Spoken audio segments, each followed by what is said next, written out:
Subscribe करें हमारे YouTube channel को और बेल आइकन को प्रेस करें हमारे लेटेस्ट वीडियोस को देखने के लिए।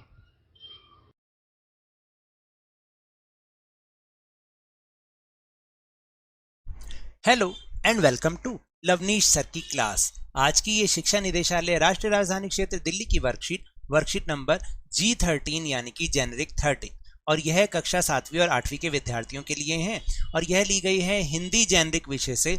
तो बच्चों, आपको अपनी हिंदी की नोटबुक में इसे करना है।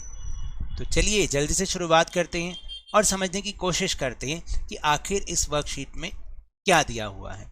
देखिए, जो आज की वर्कशीट है ना, वो एक ऐसे विषय पर आधारित है जो हमारे दैनिक जीवन की, बल्कि हमारे जीवन की बहुत ही इम्पॉर्टेंट चीज़ है।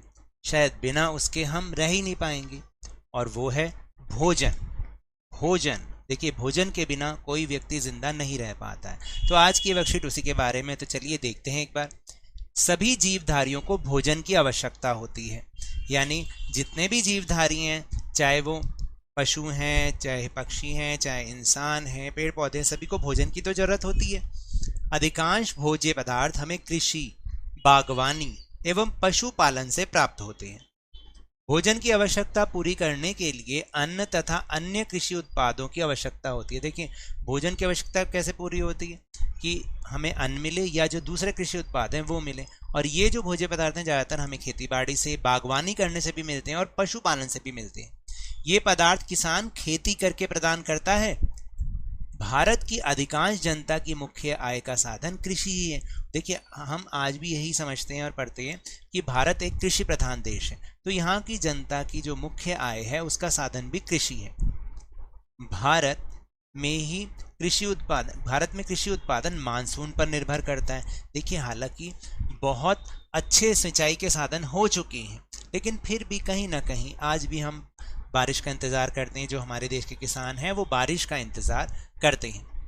हम सभी लोगों को, किसानों को सम्मान देना चाहिए और जहाँ तक हो सके उनकी सहायता करनी चाहिए। देखिए, आपको याद है ना, पिछली वर्कशीट में भी, पिछले हफ्ते की जो एक वर्कशीट आई थी किसान के ऊपर, उसमें भी हमने यही समझाया था कि हम सभी लोगों को, किसान को सम्मान देना चाहिए, किसानों को, क्योंकि वो ना हो तो शायद हमारे जो ये अन्न संबंधी ज़रूरत है, हमें अन्न और भोजन पदार्थ ना मिल पाए। तो और जहाँ तक संभव हो सके हमें उनकी सहायता भी करनी चाहिए। तो चलिए अब हम देखते हैं प्रश्न नंबर 1। पहला प्रश्न है कि देखिए, निम्नलिखित चित्रों को देखकर संबंधित अनाज का नाम लिखें।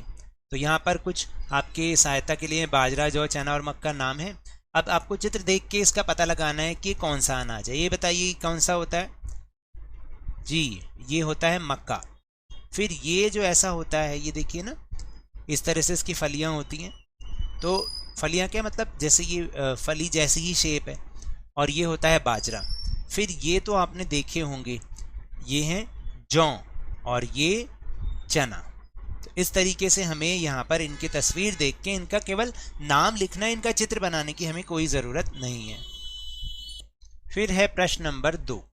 निम्नलिखित कथनों के बारे में अपनी राय लिखिए। देखिए, हमें अन्न का आदर करना चाहिए, क्यों?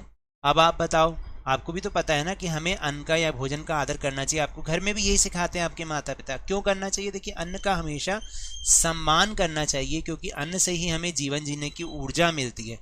यहाँ पे बड़ा हुआ आएगा, ऊर्जा मिलती है। यदि अन्न ना हो तो हमारी ऊर्जा का स्रोत ही, इस तरह से आप लिखें, हमारी ऊर्जा का स्रोत ही समाप्त हो जाएगा और हम जीवित नहीं रह पाएंगे। अब देखते हैं प्रश्न नंबर 2 क्या कहता है। प्रश्न नंबर 2 है कि कृषि में बारिश का महत्व होता है। तर्क सहित अपनी राय लिखिए। देखिए, भारत में ज़्यादातर भूमि कृषि में उपयोग की जाती है। ये तो हम सब जानते हैं कि ज़्यादातर भूमि कृषि में उपयोग की जाती है, और वह वर्षा पर निर्भर करती है, क्योंकि पानी के बिना सिंचाई संभव नहीं और सिंचाई के बिना कृषि संभव नहीं। हालांकि मैंने पहले भी बताया कि सिंचाई के अच्छे साधन हो चुके हैं, लेकिन फिर भी हम सिंचाई के लिए बारिश का इंतज़ार करते हैं। चलिए अब देखते हैं प्रश्न नंबर 3। फिर है प्रश्न नंबर 3, क्या हम शहरों में भी खेती कर सकते हैं? अगर कर सकते हैं तो कैसे? देखिए, हाँ, हम शहरों में कुछ हद तक खेती कर सकते हैं, क्योंकि शहरों में जगह तो होती नहीं। शहरी खेती घर के बाहर किसी छोटे से बगीचे में भी की जा सकती है, घर की छत पर भी की जा सकती है, जिसको आपको पता हो हम उसको टेरेस गार्डन कहते हैं। क्या कहते हैं? Terrace garden. घर के अंदर वर्टिकल खेत भी बनाए जा सकते हैं, तो इस तरह से हम खेती कर सकते हैं। तो ये तो थी आज की वर्कशीट। अगर मेरे इस तरह समझाने से आपको थोड़ा सा भी समझ में आया हो तो इस चैनल को ज़्यादा से ज़्यादा सब्सक्राइब कीजिए, लाइक कीजिए और बहुत ज़्यादा शेयर कीजिए और जल्दी से जल्दी इसे 50K तक पहुंचा दीजिए। याद रखिएगा, कोरोना अभी भी फैल रहा है, तो अपने हाथों को नियमित रूप से साबुन और पानी से तो धोते ही रहिए। बाहर जाने पर मास्क लगाएं और अपनी बारी आने पर वैक्सीनेशन अवश्य कराएं, क्योंकि कोरोना को हराना है और जिंदगी को एक बार फिर से सुहाना बनाना है। इसी उम्मीद के साथ बहुत बहुत धन्यवाद।